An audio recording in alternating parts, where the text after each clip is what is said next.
Chapter 3. Neja. What is that? Washu, who had just arrived at the Jurai Imperial Academy, was hiding behind a large pillar. Akira Neja, a woman 3 years her senior, had come to greet her. But she was not alone. She was leading a crowd of people prepared for the full-blown pageantry of a reception for some head of state, a brass band, a garrison of students in full dress uniform, children with small pennants, and thousands of banners that read, "Welcome, Hakubi Washisama." Of course, she had received a similar, if not flashier, send-off when she left home. What was decidedly different was that this grand welcome party was clearly out of place. They stood out terribly, and people gave them a wide berth. You've got to be kidding me. There's no way I'm going out there. Washu was seriously considering turning around on the spot, buying a ticket home, and heading back to Kanamitsu. Hey, Neja, you here to welcome a new student? A man, apparently a student, strode decisively out from the throng of rubberneckers to speak to Neja. Yes, and she's supposed to be the greatest genius to come here since the Academy's founding. But she sure is late. Say, Neja. I think you ought to know. There she is. Neja spotted Washu behind the pillar, trying to sneak away, and sprinted to catch her. Hey, why are you running away? Still holding her banner, she raced after Washu. I don't blame her, thought every single person present. Stop. Neja called after Washu and then yelled back to the crowd, "What are you all doing?" After her. Washu lost the game of tag. She possessed superior legs and endurance, but her opponent was more familiar with the local geography. Besides, this was Neja, a student in the Department of Philosophy. Since Washu wasn't using her powers, she had no chance against such a large-scale mobilization. Neja seemed to be quite notorious at the academy, and Washu spotted many people pointing and whispering wherever they went. Furthermore, the attention-grabbing chase at the airport was featured in the extra edition of the student newspaper, which Washu held by the time they boarded the bus for the Department of Philosophy. Even so soon after her arrival, Washu had already become a celebrity. Neja-san, I wanted to say. Washu's hands trembled slightly. Haha, call me Neja. The greatest genius in the Academy's history is already the center of attention. I'm impressed. Neja laughed and patted Washu's shoulders. Thanks to you. What I did was nothing. Everyone is curious about the genius, of course. Does this woman not get sarcasm? Was she happy-go-lucky or clueless? It left Washu at a loss for words. In any case, it took 33 minutes, 35 seconds to pin you down. I wouldn't expect anything less from a genius. I expected to take you down right at the 33-minute, 33-second mark. Like I said, a genius. Neja nodded, impressed, as she looked over the paper. What? But I was honestly trying to outrun them. Washu stared at Neja in consternation. Neja's words truly shocked her. By the way, Miss Genius. A genius by 2 seconds? Please don't call me that. So I can call you Washu-chan? Wait, I just met you and… Washu-chan, do you have a boyfriend? Neja pressed on, ignoring Washu's objections. Huh? What I'm saying is… You don't, do you, Washu-chan? Do you? Do you? Overwhelmed, Washu was taken aback. I don't. That and a sigh were all she could muster. So, you're single. You sound rather happy. Huh? Well, I mean, I don't have a boyfriend either. We're two of a kind, right, Washu-chan? The endearment Washu-chan seemed to have stuck. I just know we'll get along. Let's be friends. I know the academy like my own backyard, Washu-chan, so you can ask me anything. Have you been here long? I was born here. Neja meant that she had been born at the academy. Although the planet technically belonged to the academy, the campus did not cover the whole world. Naturally, there were operation and maintenance facilities, as well as the institutions necessary for the employees, students, and professors and their families to live comfortably. All those elements, taken together, could be referred to as the academy. The academy also had many systems in place to offer different educational models. Most attendees stayed at dormitories or apartments close to their departments, but some built houses on small, isolated islands and attended online correspondence courses. Some even studied while cruising around the planet in camper vans or on a boat. Of course, with that many students, not all of them were well off. Some slept in their department buildings in sleeping bags and worked for their tuition money. Intercontinental wars between dueling departments were fairly common, so a problem-solving organization, a sort of student council cum federation, was established with representatives from each department. It was no exaggeration to say that the academy had all the problems common to entire planets. It was just that most people there worked diligently in the pursuit of knowledge. That was the biggest difference between the academy and other worlds. Here we are. After disembarking from the bus and walking for 5 minutes, Washu and Neja stopped in front of a large house.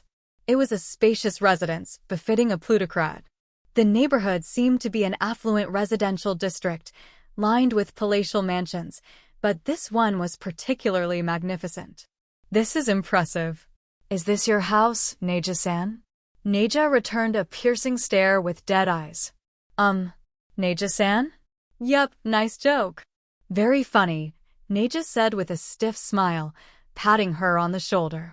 Nobody invites a new student to their own house straight off the ship. Is this the school? Yeah, right. Just as Neja shouted in delight, the large gates slowly opened. Beyond them were an elderly man and rows of maids lined up in an orderly manner on either side of the stone pavement leading to the mansion. We've been waiting for you, Hakubi Washisama. Welcome. The man reverently bowed his head.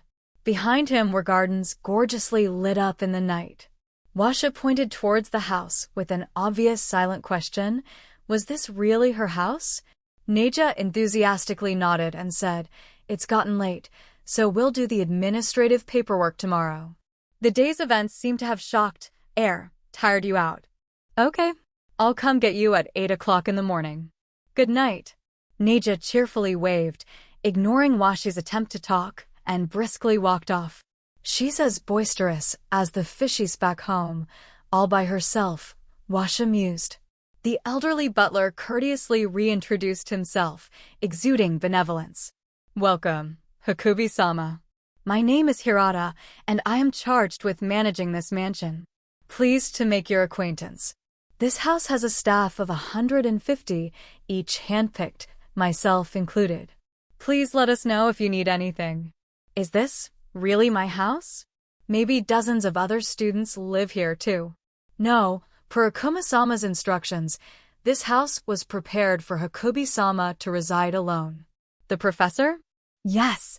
Now allow us to show you inside. This way. The mansion was just as luxurious as any of the ones she had been invited to for the farewell parties on Kanamitsu, her home world. Every room was stocked with the finest, from the furnishings to the necessities. I could fit plenty of research equipment in this bedroom.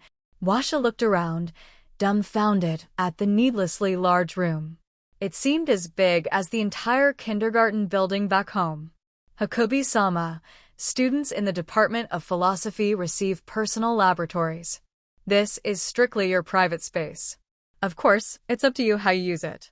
My personal lab? Yes. It depends on your research topic, and I cannot give you definitive information, as some people do not consider having more than the necessary space to be a good thing.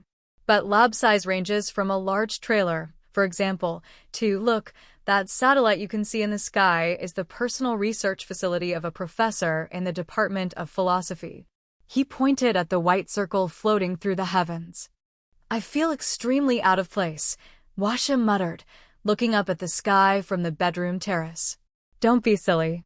Considering your accomplishments even before your matriculation, it's only natural to have these things supplied for you.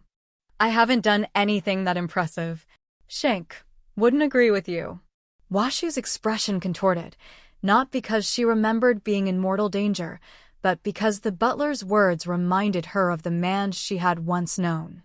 I apologize. I've said too much. It's all right. I understand what it means to come here and the importance others place on what I seek. The preparations for dinner should be complete. With plenty of food, creature comforts, and sleep, people can do anything. Eat some grub, take a bath, and go to bed. I used to say that a lot to the kiddos. You're right. They all had so much energy. Let's go then. Yes, Hakubi-sama. This way. Oh, yeah, could you not call me that? Nobody calls me by my last name. Neji-san was such an icebreaker. Just call me Washu. All right, Washu-sama. After the butler left the room, she flung herself onto the bed, as she always had in her room at the orphanage. The Imperial Academy was indeed amazing and full of surprises. Well, I guess that means what I study is worth it. Washu touched the luminescent paper in her bag. The multicolored light reminded her of her future. So many things could happen. Clack, clack. The fork and knife in Washu's hands trembled and clattered against the edge of the plate.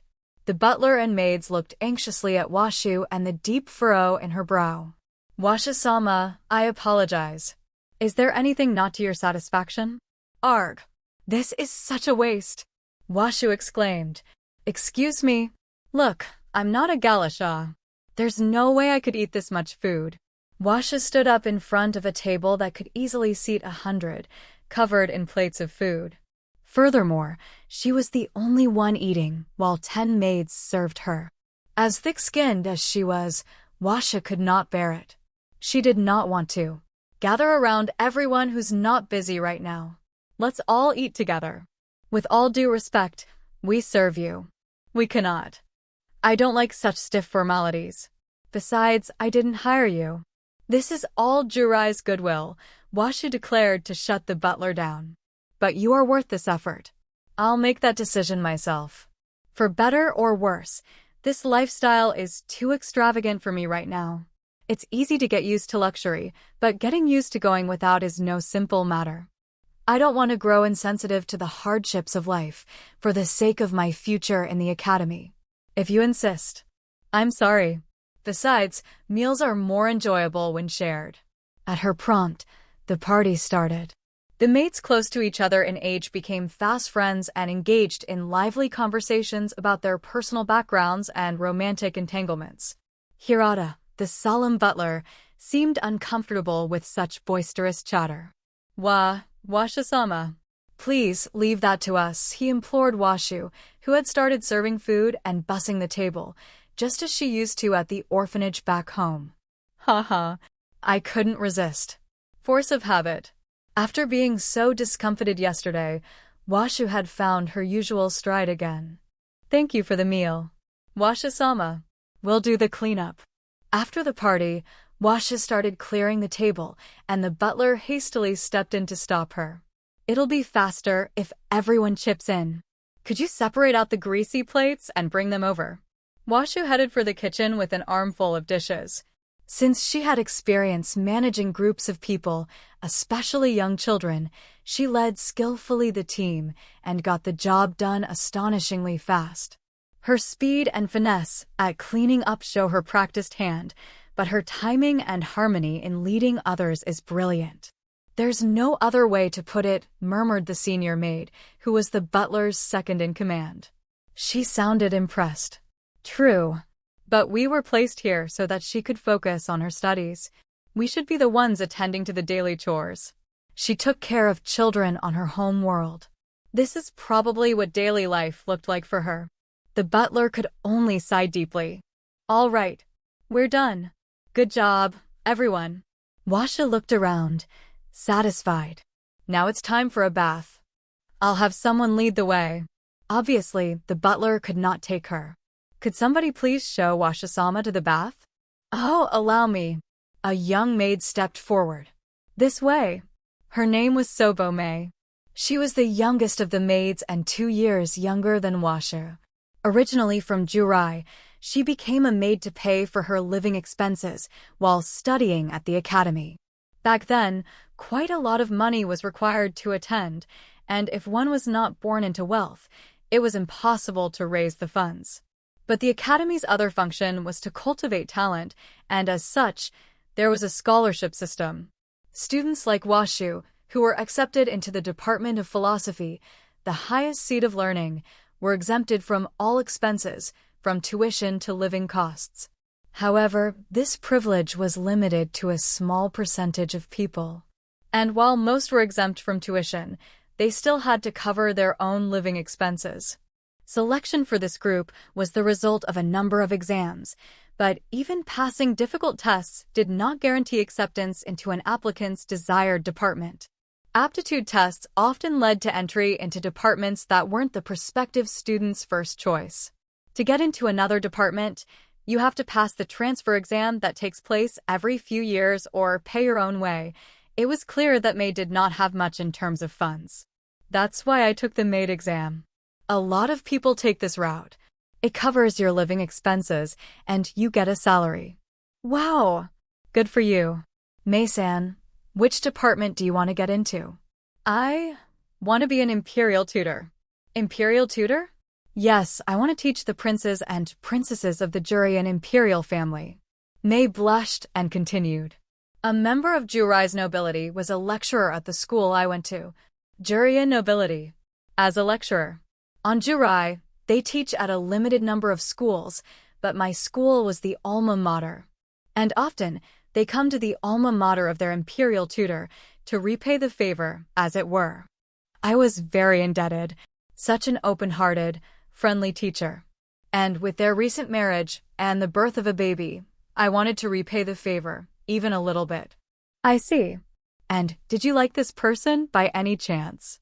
Washu asked a bit cheekily. Yes. Oh, well, you owned it. So, tell me more. Did your heart skip a beat? Yes, she was very dignified and very pretty, like you, Washa-sama. What? She's a woman. Yes. Noticing Washu's reaction, May looked quizzical. Oh, I'm sorry, that must be hard. Yes. Oh! May finally realized what Washu was thinking and blushed. No. I'm straight, and I'm not inclined that way. In this day and age, gender reaffirmation surgeries were commonplace. However, Washu had assumed May was attracted to members of the same sex. I'm sorry. I assumed you were talking about a man, so my thoughts went in that direction. Jeez. But I heard that people with that sexual orientation were not included in this particular maid application pool. Why? I wouldn't mind, said Washa. They said there are still laws outlawing same-sex intercourse where you're from on Kanamitsu. There are. Some of those laws do remain in the regional books in your homeland, although they're from thousands of years ago, May chuckled. Washa smiled with her. Good grief. So, they've neglected to remove them from the books. It's so gracious of the administrators to have looked into all these details. They've really left nothing wanting. It doesn't matter to me, since I'm not inclined that way anyway. Oh, then you should be careful of Neja. One of my friends reminds me of her. Well, she was overly familiar. Washa thought. She could not help but laugh that May was such a gossip. What's the matter? Nothing. All right, I understand. I'll be careful not to get pinned down. Here's the entrance to the grand bathroom. Past gateposts without doors was an open garden. There's a bath here? Although Washu expected extravagance by now, the garden was still astounding. No, this is the dressing room. May's answer exceeded Washu's expectations. The enormous disparity between her previous life and the present was blunting her ability to think. Trees and buildings cleverly concealed the dressing room. Beyond that, is this a pool? Washu asked, staring. No, this is the bath. Just had to ask. There were many large bodies of water surrounded by stands of colorful tropical trees, a winding water slide a dozen meters tall, and various recreational attractions. The vista was such that Washa could only see it as a water park. This is for your personal use, so it's up to you whether you want to use it as a pool. I feel like I'm going to go crazy. Hehehe. Washa-sama? May reflexively stepped backwards upon hearing Washu's low, creepy laughter. All the female employees shall use this place. All right. What? Everyone uses it. Got that? Yes, ma'am. May answered joyfully. I wanted to try it just once. I figured as much. But are you sure? I would look stupid going down that big slide all by myself. You think so? Maybe objectively, but I wouldn't mind. It looks fun, May declared. She obviously wanted to give it a try. If you're not busy with your work, do you want to slide down a couple times right now? What? Are you sure? May was almost shedding tears of joy. Heh, go ahead. Thanks to May's infectious glee, Washa was going down the slide with her less than an hour later. After several dozen rides, Washu returned to her bedroom exhausted, too tired to change into the pajamas laid out for her. She stripped to her underwear and fell into bed. May has so much energy, she mumbled and then drifted off into a deep slumber. The next morning, May, full of energy again, woke Washu up. Once she finished breakfast with the entire staff and made herself presentable, the time when she had promised to meet Neja arrived. But even once 8 o'clock had come and gone, Neja did not show up. She's very busy and is notorious for being hard to get a hold of. After she was chosen as your guide, she got incessant inquiries into your whereabouts, even before your arrival. Oh yeah. Washa sipped her tea on the terrace as she listened to the maids, squinted at the warm sunshine, and looked up at the clear blue sky. All right, I've made up my mind. About what, ma'am? It's a 20-minute walk from here to the campus, right? I'm going to go for a walk. But Neja-sama, please let her know when she gets here. Washa put on the sandals that rested on the terrace and walked off beyond the grounds, paying no heed to the maid's calls. The Academy's Department of Philosophy was located in a temperate region with 4 distinct seasons, and spring was in full swing. It was the opposite of Kanamitsu, which had just been entering early autumn.